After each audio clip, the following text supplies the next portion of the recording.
Ayatollah Sayyid Ali Khamenei, a short biography.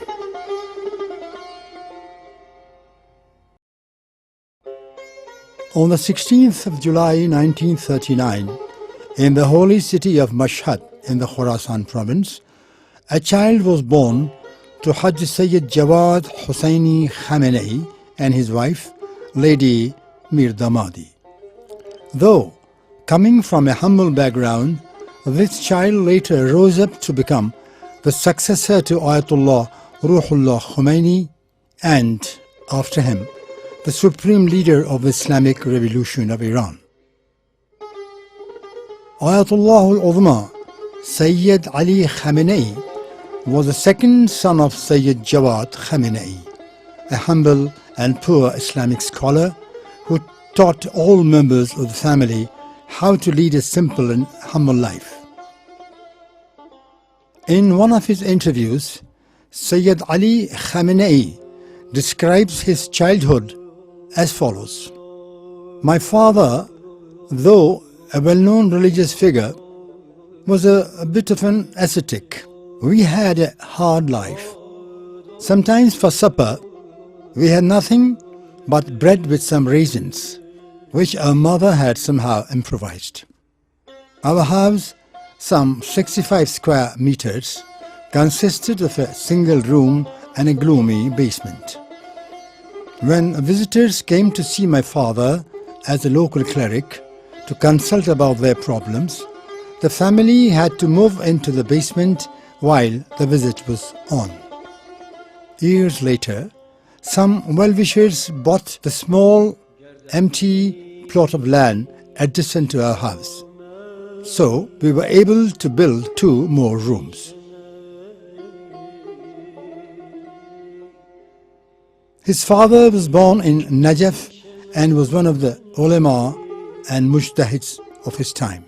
And he migrated to Tabriz with his family. After finishing the Sath level, he migrated to Mashhad, where he had the privilege to study under the tutelage of outstanding scholars. Apart from learning and teaching, he was the imam or prayer leader at the Mosque of Siddiqis of Mashhad Market, and also one of the prayer leaders at the Gauhar Shad Mosque. He was a pious man who was indifferent to material affairs and led an ascetic lifestyle.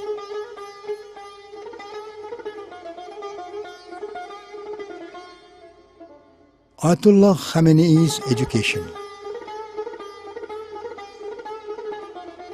Sayyid Ali Khamenei began his education at the age of 4.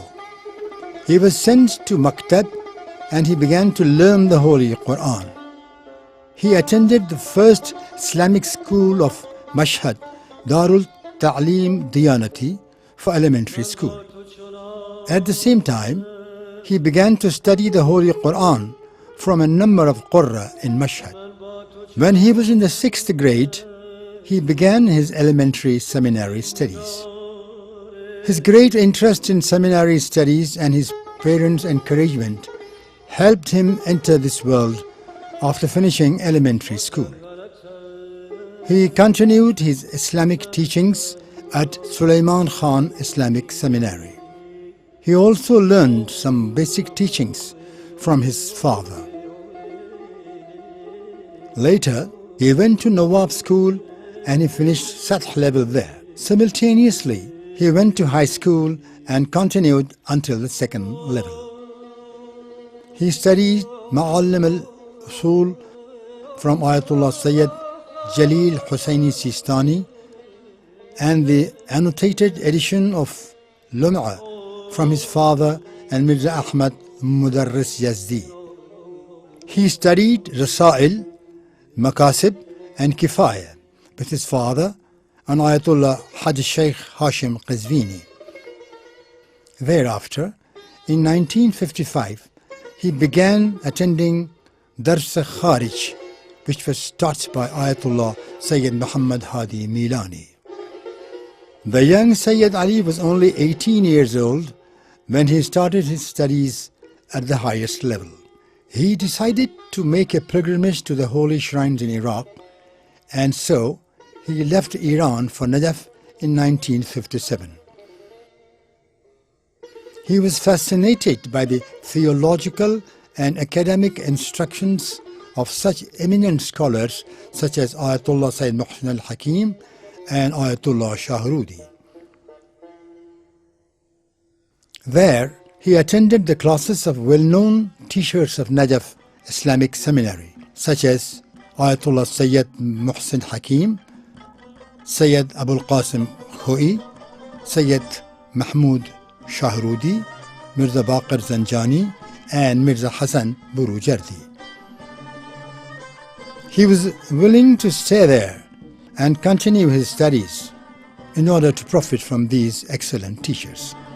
However, his father made it known that he preferred his son to continue his advanced studies in the holy city of Qum. Thus, respecting his father's wish, he returned to Iran in 1958. Diligently and enthusiastically he followed his advanced studies in Qum from 1958 to 1964 and benefited from the teachings of great scholars and grand Ayatollahs such as Ayatollah Burujardi, Ayatollah Murtaza Ha'iri Yazdi, Imam Khomeini, and Allama Tabatabai. During his stay in Qum, he spent much of his time researching, studying, and teaching. While in Qum, he received the bad news that his father had lost his sight in one eye and was not able to read properly. This prompted him to return to Mashhad and, while being at the service of his father, seek further knowledge from him, from Ayatollah Milani and other important scholars residing in Mashhad. The young Sayyid Ali, who had now become a mujtahid by having completed his advanced level studies, began to teach various religious subjects to younger seminary and university students. Recalling this important point of departure in his life, the leader says, "If there have been any successes in my life, they all go back to God's blessings favored upon me because of my dutiful caring for parents." Ayatollah Khamenei started to teach Dars Kharij in the year 1990, and since then he has engaged in teaching principles of jihad, qisas, maqasid, and travelers' daily prayers. Apart from Islamic studies, he has deep interest in poetry and history. He is well read on history, has mastery over discussions and subjects on contemporary history. Ayatollah Khamenei began research and writing since he became a seminarian. He wrote commentaries on his teachers' lessons, and he wrote and translated a number of books before the victory of the Islamic Revolution. Following is a list of works authored and translated by Ayatollah Khamenei. Works authored by him: 1. Islamic Thought in the Quran, an outline. 2. The Profundity of Prayer. 3. A Discourse on Patience. 4. On the 4 Principal Books of Traditions concerning the biography of narrators. 5. Guardianship, that is Wilayah. 6. A General Report of the Islamic Seminary of Mashhad. 7. Imam Ja'far al-Sadiq alayhi salam. 8. Unity and Political Parties. 9. Personal Views on the Art. 10. Understanding Religion Properly. 11. Struggles of Shia Imams alayhim salam. 12. The Essence of God's Unity. 13. The Necessity of Returning to the Quran. 14. Imam Sajjad alayhi salam. 15. Imam Raza alayhi salam and his appointment as Crown Prince. 16. The Cultural Invasion, collection of speeches. 17. Collections of speeches and messages in 9 volumes. Translations from Arabic into Farsi. 1. Peace Treaty of Imam Hassan alayhi salam by Ravi Al Yasin. 2. The Future of Islamic Lands by Sayyid Qutb. 3. Muslims in the Liberation Movement of India by Abdul Mun'im Nasri. 4. An Indictment Against the Western Civilization by Sayyid Qutb. Many of his opinions and thoughts in the form of speeches, messages and interviews have been published as books and software with different titles. Some of his works have been translated into other languages. Theses, dissertations, articles and different books on his thoughts and philosophy have been published as well. In the area of political and revolutionary ideas and Islamic jurisprudence, I am certainly a disciple of Imam Khomeini, says Ayatollah Khamenei. It was in Qom in 1962 that Sayyid Ali joined the ranks of the revolutionary followers of Imam Khomeini, who opposed the pro-American and anti-Islamic policies of the Shah's regime. Dedicated and fearless, he followed this path for the next 16 years, which ultimately led to the downfall of the Shah's brutal regime. Persecution, torture, imprisonment and exile could not make him waver for a moment. Since he joined the ranks of Imam Khomeini, rahmatullah alayhi, he was entrusted with numerous responsibilities by his leader, Imam Khomeini, which he carried out successfully. Despite threats and fears of arrest from the brutal Shah's regime, Ayatollah Khamenei continued with his lectures on exegesis of the Quran and Nahj al-Balagha and propagation of Islamic values among the masses.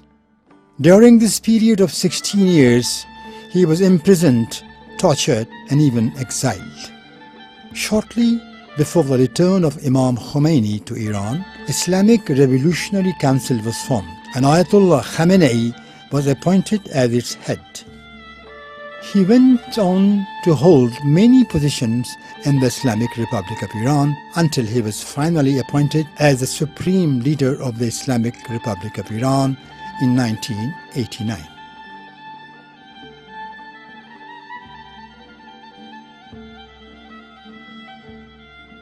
Grand Ayatollah al-Uzma Sayyid Ali Khamenei is revered by numerous followers not just in Iran but throughout the world.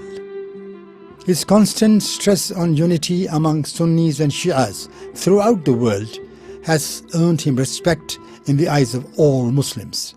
Ayatollah Khamenei has time and again stressed on unity among Muslims and warned them against devious plots of the enemies to divide the Muslim Ummah and create a rift between the Sunnis and the Shias. Similarly, he has directly sought to connect to the youth throughout the world to dispel the ignorance and fight the false propaganda against Islam and the Muslims. His letters to the youth of the world urged them to understand Islam from its pristine sources and the Holy Prophet and his pure progeny, and not to allow the colonialists to introduce their terrorists as representatives of Islam. As a spiritual and political leader, he continues to inspire Muslims and non-Muslims alike.